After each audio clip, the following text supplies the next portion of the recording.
Bahay ni Carla, may kakaiba nga ba? At sinabing meron napansin sa bahay ni Carla. So, syempre guys, alamin natin kung ano to at syempre bago natin ipagpatuloy, kung bago ka pa lang sa ating paksa or kung bago ka pa lang sa aking channel, please subscribe po, like, and pakiclick na rin po natin guys ang notification bell upang ma-update po tayo tuwing kami nag-upload patungkol sa Team Kalingap.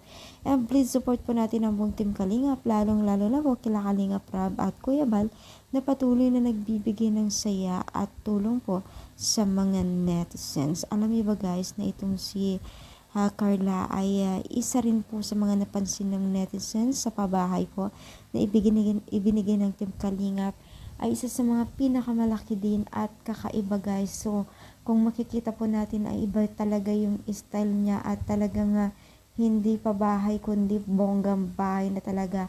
Grabe talaga ang mga sponsor ni Carla, no? Dahil ang bahay ni Carla ay hindi basta-basta. Tignan nyo naman po yung design niya. Napakaganda. Sino nga ba ang nag-design dito sa bahay ni Carla? At napakaganda talagang batikan na talaga ang mga taga-trabador po ni Kalingap Rob sa pabahay niya, no? Nakakatuwa lang talaga kasi tuloy-tuloy po yung mga proyekto nila na napakaganda. At ang gaganda ng mga bahay, in fairness, diba?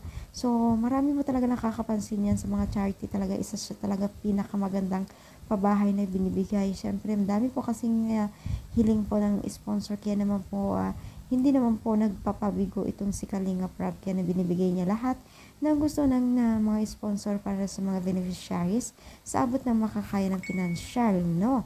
So, ano yung masasabi kayo rin ba? Masaya para kay Carla? I-comment lang dito sa baba at palike pang ating video. Thank you so much, more power, and God bless po.